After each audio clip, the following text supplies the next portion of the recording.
চট্টগ্রামের বহদ্দারহাটের বাড়াইপাড়া এলাকায় হাজী নুরুন্নবী সওদাগরের বাসভবনে ৬ নং পূর্ব ১৬ শহর এই ইউনিট বিএনপির উদ্যোগে এক উঠান বৈঠক অনুষ্ঠিত হয়।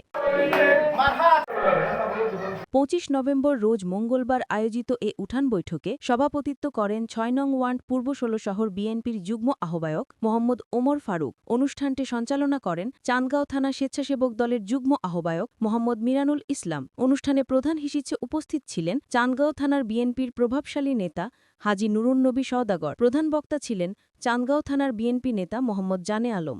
এ সময় আরও উপস্থিত ছিলেন ৬ নং ওয়ার্ড বিএনপির যুগ্ম আহ্বায়ক মোহাম্মদ শাহজাহান, ৬ নং পূর্ব ১৬ শহর ওয়ার্ড যুবদলের যুগ্ম আহ্বায়ক জয়নাল আবেদিন, স্বেচ্ছাসেবক দল নেতা মোহাম্মদ আনোয়ার, মোহাম্মদ মুসা, মোহাম্মদ শাহনেওয়াজ শাকু, মোহাম্মদ ইব্রাহিম বাবুল, কৃষক দল নেতা মোহাম্মদ রাশেদুল ইসলাম রাসেল, ৬ নং ওয়ার্ড কৃষক দল সিনিয়র সহসভাপতি মোহাম্মদ আব্দুল জাব্বার রুবেল, মোহাম্মদ হিরু চৌধুরী, মোহাম্মদ হাসান মুরাদ রনি, মোহাম্মদ এস জসিম উদ্দিন, মোহাম্মদ জাহেদ, মোহাম্মদ তুয়ান, মোহাম্মদ আকবর সহ স্থানীয় নেতাকর্মী ও অসংখ্য মা বোনেরা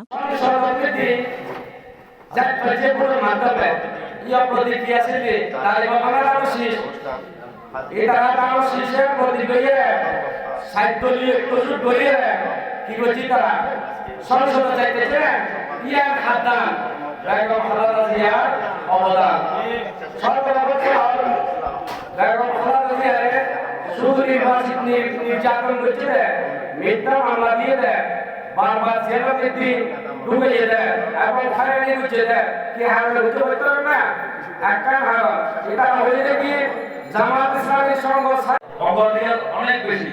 ওনাকে নমিনেশন দেওয়া হয়েছে, ওনাকে নমিনেশন দেওয়া হয়েছে অনেক পরীক্ষা নিরীক্ষার মাধ্যমে।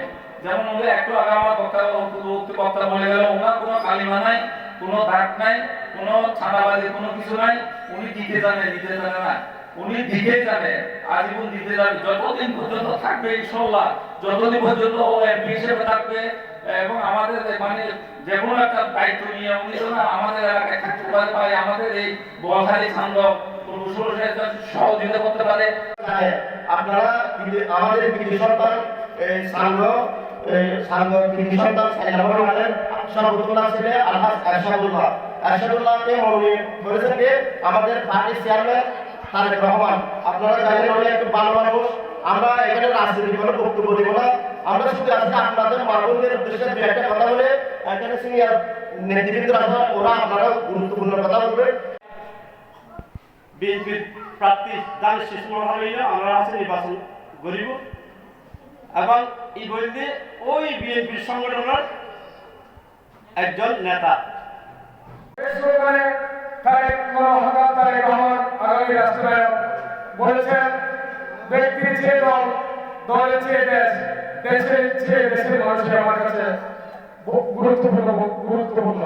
উঠান বৈঠকে নেতৃবৃন্দ বর্তমান রাজনৈতিক পরিস্থিতি, দলীয় কার্যক্রম এবং স্থানীয় জনগণের সমস্যাবলী নিয়ে আলোচনা করেন।